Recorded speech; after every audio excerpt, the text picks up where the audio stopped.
représentants du ministre des Finances et du Budget, du ministre de l'Économie, du Plan et de la Coopération, du ministre de l'Énergie, des Mines et du Pétrole, du ministre de l'Agriculture et du ministère de l'Hydraulique et de l'Assainissement. Madame la représentante résidente de la Banque mondiale, Monsieur le directeur de la Société financière internationale, Monsieur le président du COMNAC, Mesdames, Messieurs les directeurs généraux, directeurs et chefs de service, Mesdames et Messieurs les représentants des ministères sectoriels, Mesdames et Messieurs les représentants des partenaires techniques et financiers, distingués invités en vos rangs, titres et qualités.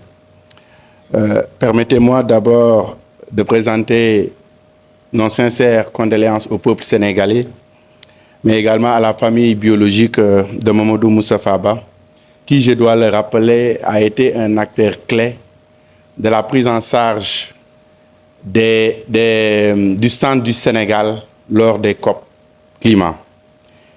Que son âme repose en paix. Je voudrais tout d'abord remercier la Banque mondiale pour l'organisation de cet atelier consacré au lancement du rapport national sur le climat et le développement. Cet important document vient non seulement appuyer la vision Sénégal 2050 du chef de l'État, mais il constitue également un pas décisif dans notre engagement collectif à bâtir un développement durable et équitable. Les enjeux induits par le changement climatique sont importants et nécessitent un effort continu. C'est un défi mondial qui exige une solidarité collective et une mobilisation de tous pour renforcer l'action climatique. L'Afrique est particulièrement éprouvée par le changement climatique. Ses conséquences économiques, sociales et sécuritaires se font sentir avec persistance.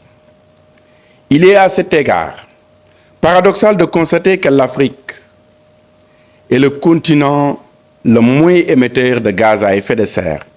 Et pourtant, elle subit de plein fouet les effets du changement climatique. En 2023, les pays membres du G20 étaient responsables de 77% des émissions mondiales de CO2. Et l'Afrique serait responsable que de 4% des émissions de CO2 à l'échelle mondiale. Alors que la COP29 approche, la question du financement climatique demeure cruciale, notamment pour les pays en développement comme le Sénégal. D'après le programme des Nations Unies pour l'environnement, l'adaptation climatique nécessite entre 199 et 366 milliards de dollars US par an pour combler le déficit de financement. Cependant, depuis 2021, la finance publique et multilatérale pour l'adaptation au changement climatique a diminué de 15% et s'établit actuellement à 21 milliards de dollars US. Ce sous-financement exacerbe les pertes et dommages climatiques. Face à cette situation, il est impératif d'adopter une approche différenciée pour accompagner les pays les plus vulnérables. Au lieu de creuser l'endettement des pays en développement, il est crucial que la communauté internationale et particulièrement les pays industrialisés assument leur part de responsabilité historique. Car il faut le rappeler, les pays en développement ont des priorités ailleurs, en matière d'éducation, en matière de santé, d'accès à l'eau et d'accès à l'énergie. Le Sénégal, pleinement conscient des enjeux climatiques, a mis en œuvre une politique proactive pour faire face à sa vulnérabilité.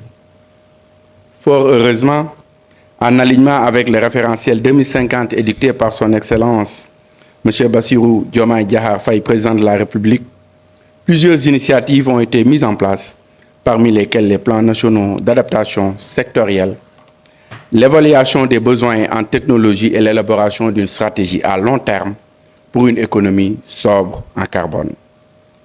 Distingués invités, les événements climatiques extrêmes sont de plus en plus fréquents et dévastateurs, entraînant de lourdes pertes humaines et économiques. Et le Sénégal n'est pas épargné.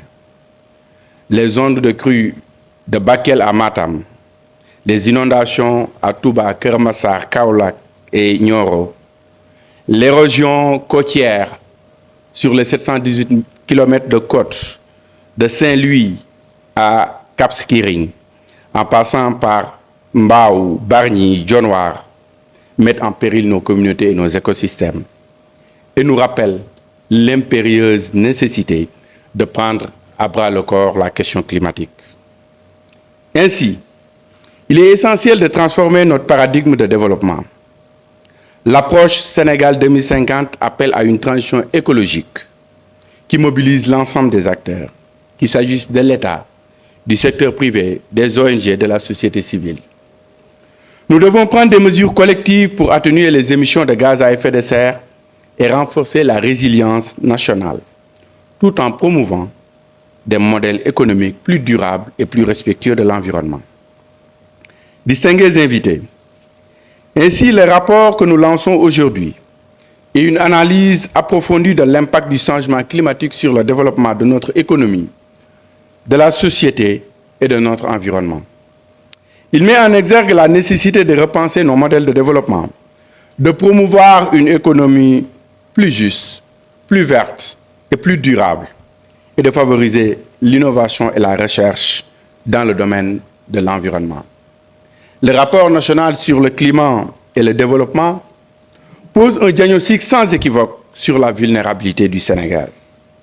C'est un outil essentiel pour sensibiliser et mobiliser tous les acteurs, décideurs, citoyens, secteur privé et société civile, sur l'importance de bâtir un avenir plus résilient et plus juste. Ce rapport est donc un appel à l'action pour préserver notre pays et notre planète pour les générations futures.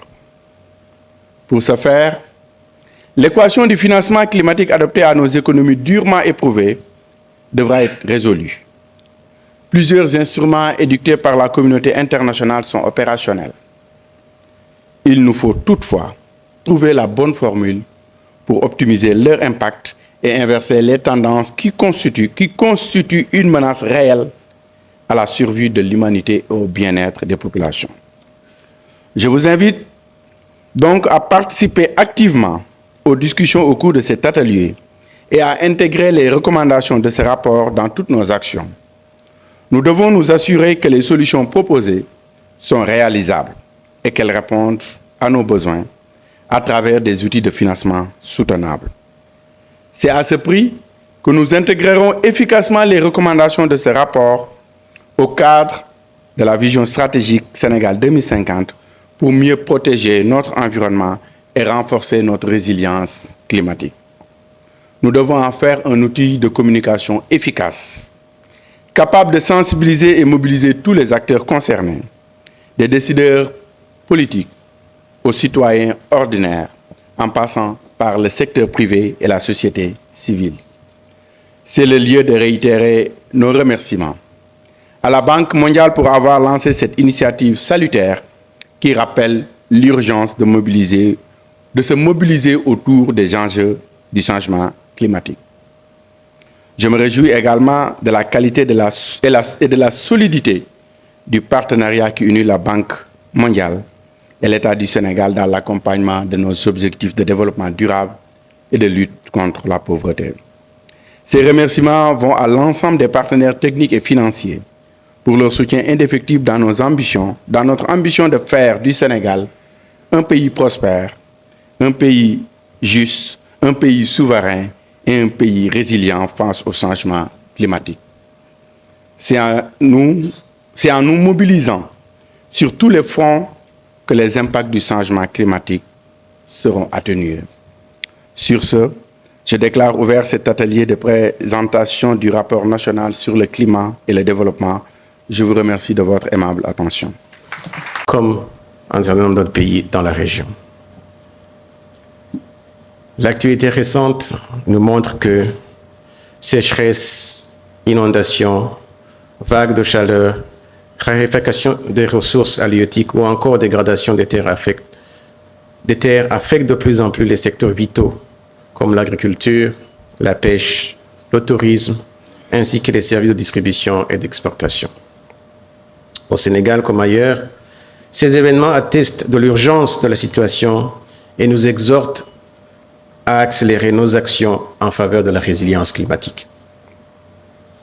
Le CCDR n'est pas un rapport parmi d'autres. C'est une feuille de route ambitieuse qui entend humblement soutenir une meilleure intégration des enjeux climatiques dans les cadres législatifs et dans l'agenda de développement du Sénégal. Il est important de le souligner, il fait déjà partie des textes qui nous permettront d'appuyer le Sénégal selon le développement entrepris par ses autorités. Mesdames et Messieurs, au vu de la complexité de la tâche et des immenses besoins en financement, le secteur privé a un rôle central à jouer pour soutenir la mise en œuvre des solutions climatiques en mobilisant les capitaux et son expertise. Nous entrevoyons 5 grands axes permettant d'accroître de manière tangible la participation du secteur privé pour le financement de l'action climatique au Sénégal. En premier lieu, mobiliser les financements concessionnels des bailleurs de fonds multilatéraux et bilatéraux. Des partenariats avec ces institutions de développement via des obligations durables et thématiques faciliteraient l'accès des PME au financement vert. Deuxièmement, développer les initiatives innovantes du secteur financier national. Encourager les banques commerciales, locales, régionales et internationales à augmenter les financements pour les PME en utilisant des garanties de crédit partielles ou des fenêtres de financement vertes. En outre, innover dans les structurations financières en introduisant des mécanismes financiers innovants comme des garanties de liquidité pour les projets climatiques permettra de renforcer la confiance des investisseurs. Enfin, renforcer les cadres réglementaires et renforcement des capacités. Les partenariats publics-privés pourraient harmoniser les investissements avec les objectifs climatiques nationaux. Ce dernier point revêt une importance particulière.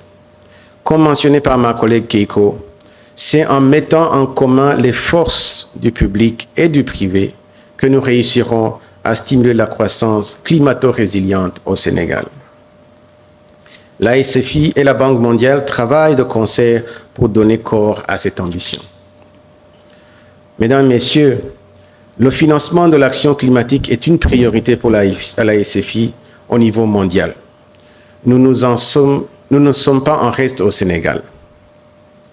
La SFI a soutenu, par exemple, la structuration du partenariat public-privé et le financement de centrales solaires ici au Sénégal via le programme Scaling Solar. Ces centrales fournissent de l'électricité propre et abordable à plus de 540 000 personnes et permettent d'éviter plus de 90 000 tonnes de CO2 par an. Nous mobilisons aussi nos efforts en faveur de la décarbonisation du secteur industriel. Nos investissements ont pour but, par exemple, de soutenir la production du ciment bas carbone et de réduire les émissions à gaz à effet de serre de 312 000 tonnes d'équivalent CO2 d'ici 2030. La SFI et la Banque mondiale ont joué aussi un rôle majeur dans la structuration et le financement du premier BRT sous mode PPP ici au Sénégal. Ce premier réseau de bus entièrement électriques sur le continent entend diminuer de 1 200 000 tonnes d'émissions de gaz à effet de serre sur 30 ans, soit l'équivalent de 260 000 voitures en moins sur la route. Nous continuerons à mettre à profit notre large éventail d'instruments d'investissement et de services conseils pour créer des réserves de projets bancables, réduire les risques et mobiliser les capitaux institutionnels à grande échelle.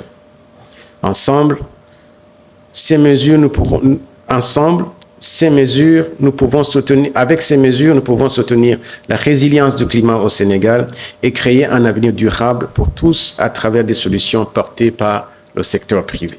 Je vous remercie.